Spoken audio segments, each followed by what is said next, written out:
पीछे पीछे मेरे आप आती हैं क्यों मेरी राहों में। बहकी बहकी चाल चाल हाय लचके जैसे डाल, हो तेरा क्या कहना। हमसे एक और मुलाकात वादा। संगीतकार ओपी नैयर ने एक बार नहीं बल्कि कई बार कहा था कि अगर नौशाद के पास मोहम्मद रफ़ी नहीं होते तो नौशाद का क्या होता। जिंदाबाद जिंदाबाद है मोहब्बत जिंदाबाद। आखिर संगीतकार ओपी नैयर ने क्यों कही थी ये बात, आपको बताएंगे बस कुछ ही पल। नैनन में गजरा लगा के रे मधुबन में राधिका, हर चोट उभर आई है हर जख्म हरा है। ये जो गाने आपने सुने उन्हें बनाया था संगीतकार नौशाद ने और गाया था मोहम्मद रफ़ी ने। अब सुनिए उन गानों को जिन्हें नौशाद के लिए लता मंगेशकर ने गाया था। तेरे बिन छलिया रे बजे न मुरलिया रे, ढूंढो ढूंढो रे साजना, ढूंढो रे साजना। अब सुनिए कुछ उन गानों को जिन्हें मोहम्मद रफ़ी ने संगीतकार ओपी नैयर के लिए गाया है। बन के न चलिए तन के न चलिए कहते हैं तुमसे हाँ, तुम भी जलोगे हाथ मलोगे रूठ के हमसे हाँ। मुझे देख कर आपका मुस्कुराना। और आखिर में सुनिए आशा भोसले को जो उन्होंने ओपी नैयर के लिए गाया।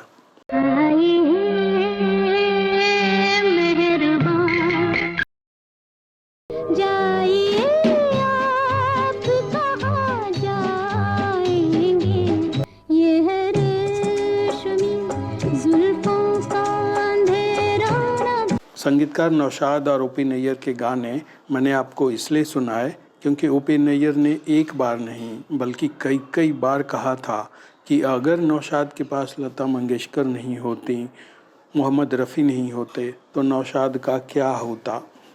अब आपको बताते हैं कि संगीतकार ओपी नैयर संगीतकार नौशाद को पसंद नहीं करते थे, अक्सर उनका मजाक उड़ाते थे। अपने साथियों के बीच अक्सर वो कहते थे अगर लता मंगेशकर और मोहम्मद रफ़ी नौशाद के लिए नहीं गाते तो नौशाद का क्या होता।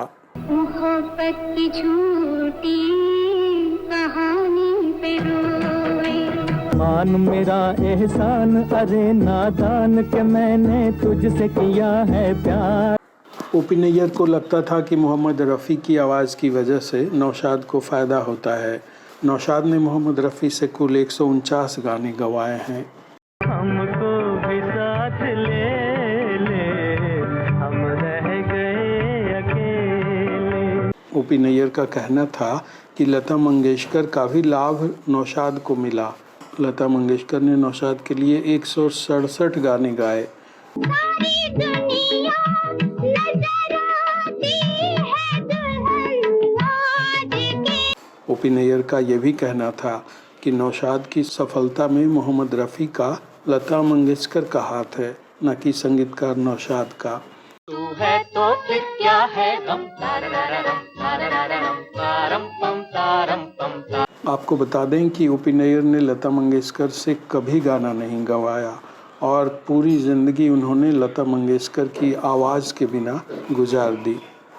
जानकारों का मानना है कि ओपी नैयर नौशाद को नीचा दिखाने के लिए ऐसी बातें कहते थे, लेकिन एक बात वो भूल जाते थे कि उन्होंने खुद मोहम्मद रफ़ी से 197 गाने गवाए। गोरे गोरे गाल गाल पे उलझे उलझे बाल, हो तेरा क्या कहना। ओपी नैयर ये भी भूल जाते थे कि उन्होंने आशा भोसले से 20 वर्षों में 324 गाने गवाए।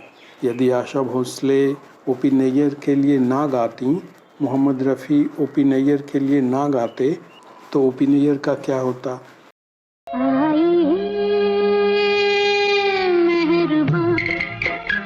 आशा भोसले ने तो नौशाद के लिए मात्र 39 गाने ही गाए हैं। जानकार ये भी याद दिलाते हैं कि नौशाद ने कभी शमशाद बेगम और गीता दत्त की कभी उपेक्षा नहीं की, जबकि ओपी नैयर ने 1958 के ख़त्म होते होते इन दोनों गायिकाओं को डंप कर दिया था। सच्चाई ये थी कि ये दोनों गायिकाएं उस समय भी अपनी आवाज़ से लता मंगेशकर को चुनौती दे रही थीं। मतलब साफ है कि ओपी नैयर ने अपने निजी कारणों से एक सिंगर को फेवर किया और दूसरे सिंगर्स को इग्नोर किया। ऐसे में ओपी नैयर का संगीतकार नौशाद का मजाक उड़ाना शोभा नहीं देता। संगीतकार ओपी नैयर ने 60 से 70 के बीच कुछ ऐसे गाने दिए जिससे लोग चकित रह गए थे।